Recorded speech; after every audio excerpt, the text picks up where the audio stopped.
সোমবার ত্রয়োদশ জাতীয় সংসদ নির্বাচনে মনোনয়নপত্র জমার শেষ দিন আজ। বিএনপির ভারপ্রাপ্ত চেয়ারম্যান তারেক রহমানের পক্ষে ঢাকা ১৭ আসনে মনোনয়নপত্র জমা দিয়েছেন দলটির ৫ সদস্যের প্রতিনিধি দল। এ সময় তারা দলমত নির্বিশেষে সবাইকে তারেক রহমানের ধানের শীষে ভোট দেওয়ার আহ্বান জানান। আশা করেন বিপুল ভোটে বিজয়ী হয়ে দেশের প্রধানমন্ত্রী হবেন তারেক রহমান।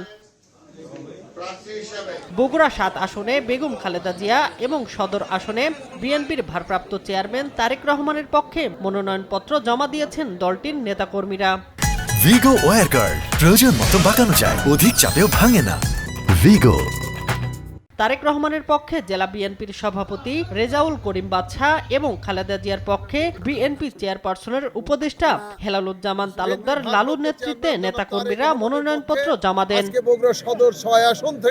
দুপুরে ফেনী ১ আসন থেকে বিএনপি চেয়ারপারসন বেগম খালেদা জিয়ার পক্ষে মনোনয়ন জমা দেন দলীয় নেতাকর্মীরা।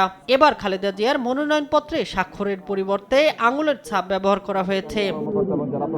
এদিকে ঠাকুরগাঁও জেলা রিটার্নিং কর্মকর্তার কার্যালয়ে ঠাকুরগাঁও ১ আসন থেকে লড়তে মনোনয়ন জমা দেন বিএনপির মহাসচিব মির্জা ফখরুল ইসলাম আলমগীর। বলেন, দীর্ঘদিন পর দেশের মানুষ ভোটাধিকার ফিরে পেয়েছে। চট্টগ্রাম ১১ বন্দর আসনের প্রার্থী আমির খসরু মাহমুদ চৌধুরী দলীয় নেতাকর্মীদের সাথে নিয়ে আঞ্চলিক নির্বাচন কার্যালয়ে রিটার্নিং কর্মকর্তার কাছে মনোনয়ন জমা দিয়েছেন। কেউ নির্বাচন বানচাল করতে পারবে না বলে জানান তিনি। আমরা আজকে গণতন্ত্রের দিকে যাচ্ছি। শামীম হোসেন, নিউজ ডেস্ক, দেশ টিভি।